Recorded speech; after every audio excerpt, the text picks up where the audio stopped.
Feno 7 taona amin'ity taona ity ny hivitoerana iray fikojakojana endrika amam-bika ny filinina etsy Akadivato zany. Omaly ary Denis ny jeritodika izay 7 taona laza izay fotoana nafahana nanao ny vina amin'ny hoavy ihany koa. Orinasa namaklay nisehatra avolenta ny fikojakojana ny endrika amam-bika eto amintsika ny felinina. Mankalaza ny 7 taona nisy ny felinina ankehitriny.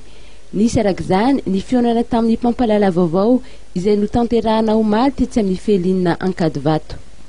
Tsy mora aloha ho an'ny orinasa izay namaklay amin'ny zavatra produit izay antsoina hoe luxe namakantsina teto Madagasikara fa izay mijoro sady mitoetra teto ihany satria nahoana misy an'izay le antsoina hoe culture de l'excellence izay atao anatin'ny ekipan'ny felinina miezaka foana manome tsara indrindra ho an'ny mpanjifa. Ankoatran'izay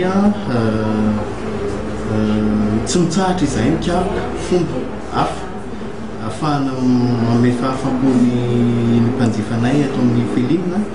Dia eo ihany koa ny toerana izay raisinay tsy hoe mpivarotra fotsiny ilay vokatra fa eo ihany koa ilay hoe manaraka hatreny fotony mihitsiny ny fomba fampiasana azy manome manabe angara izay milazana azy satria na samy manao maquillage ny olona tsirairay avy isan'andro misy ny maquillage mety misy maquillage tsy mety dia izay no ezahany felinina atao hoe tsy mivarotra fotsiny fa mampianatra manonga ahafahany zavatra rehetra izany dia gratuit. Dia eo ihany koa ilay hoe niezaka ataonay mba hamboarana hatramin'ny teknôlôjia izay misy atao amin'ny orinasa felinina. Efa hitanareo teo efa fantatrareo teo fa misy machine vaovao sy appareil vaovao tonga izay mbola vao ny orinasa felinina nahatonga azy eto amin'ny resaka fitsaboana ny hoditra, fanatsarana sy fanavaozana ahoana rehefa milazako azy mba hatanora hatramin'ny hoditry ny olona kanefa tsy misy fandidinana fanondromana na le hoe chirurgie ny filazana azy. Dia izany rehetrarehetra izany no mitambatra mahatonga anay mba nahatratran'ilay 7 taona izay lazaina ampanetretena fa tsy mora kanefa mbola eto izay ary mbola miezaka hatrany mitady ny tsaratsara.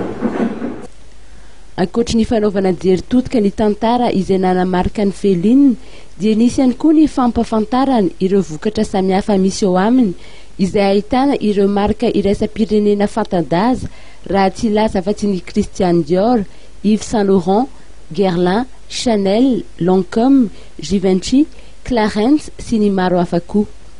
Manana ny mampiavaka azy tokoa ny felinina raha ny voalazan'ny Tale Arabaritra raha tsy laza afa-tsy ny fahaiza-manao sy ny fanomezana sosi-kevitra ho an'ny mpanjifa tsirairay. Misy ny tolotra samihafa ho fanamarihana ny 7 taona nisian'ny felinina raha tsy laza afa-tsy ny Pâques, ao ihany koa ny resaka parrainage.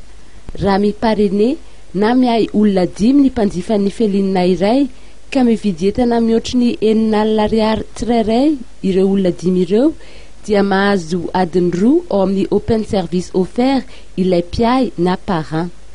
Ireo tompon'andraikitra eo anivon'ny felinina dia nanamafy fa tsy mitsaha mivoatra ny sehatry ny fanatsarana ny fikojakojana ny endrika amam-bika ary ny fandrin'ny felinina dia ny ampita sy hitondra ireo fivoarana ireo eto Madagasikara mba hampisongadina hatrany ny hatsarany tsirairay.